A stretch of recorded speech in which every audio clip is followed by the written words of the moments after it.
Hi, it's me Kalakama Mahal. Welcome to a new video with a great lesson. Stop overeating. Stop overeating. ഇത് ഞാൻ പരിശീലിക്കുന്നുണ്ട് ഈ over eating ഒന്ന് control ചെയ്യാൻ വേണ്ടിയിട്ട്. നമുക്ക് കഴിക്കാം, ഒരു ദിവസം നമുക്ക് ഒരു 5 to 6 ടൈംസ് നമുക്ക് ഒരു ചെറിയ ഗ്യാപ്പ് എടുത്ത് ചെറുതായി കഴിക്കാം. ശരിക്കും ഓവർ ഈറ്റിംഗ് എന്ന് പറയുന്നത് ഒരു സിന്നാണ്, അതൊരു പാപമാണ്. നമ്മൾ നമ്മുടെ ശരീരത്തിനോട് തന്നെ കാണിക്കുന്ന ഒരു വഞ്ചനയാണ്, ഒരു ചതിയാണ്.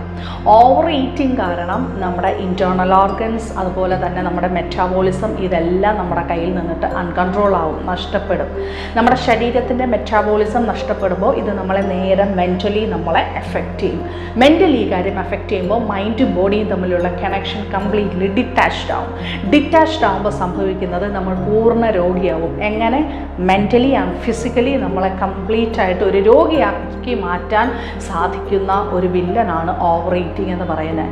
അതിനിപ്പോൾ ഞാനീ പറയുന്നത് കേട്ടിട്ട് വലിയ കാര്യമൊന്നുമില്ല, അത് അവനവൻ സ്വന്തമായിട്ട് വെച്ച് നിർത്തേണ്ട കേസാണ്. നിങ്ങൾക്ക് എന്നെ കാണുമ്പോൾ ചിലപ്പോൾ നിങ്ങൾ വീഡിയോ കാണുമ്പോൾ പറയുമായിരിക്കും ആദ്യം പോയിട്ട് ഓവർ ഈറ്റിംഗ് നിർത്തിയിട്ട് വാന്ന്. ആക്ച്വലി ഓവർ ഈറ്റിംഗ് കൊണ്ടുണ്ടാകുന്ന ബുദ്ധിമുട്ട് എന്തൊക്കെയാണ്, അല്ലാന്നുണ്ടെങ്കിൽ ജങ്ക് ഫുഡ്സ് കൊണ്ട്. ഓവർ ഈറ്റിംഗ് എന്ന് പറയുമ്പം വലിച്ചു വാരി കഴിക്കുക എന്നുള്ളത് മാത്രമല്ല, ശരീരത്തിന് ആവശ്യമല്ലാത്ത വിഷകരമായിട്ടുള്ള സാധനങ്ങൾ നമ്മൾ നമ്മുടെ ബോഡിക്ക് കൊടുക്കുന്നതും അതൊരു ഓവർ ഈറ്റിങ്ങിൻ്റെ ഒരു ഭാഗമാണ്. അപ്പോൾ അങ്ങനെയൊക്കെ ഒരു സമയത്ത് കഴിച്ചതിൻ്റെ ഒരു ആഫ്റ്റർ എഫക്റ്റ് ഒക്കെ ലൈഫിൽ വന്ന് നല്ലൊരു പാഠം പഠിച്ചത് കൊണ്ടാണ് പറയുന്നത് സ്റ്റോപ്പ് ഓവർ ഈറ്റിംഗ്.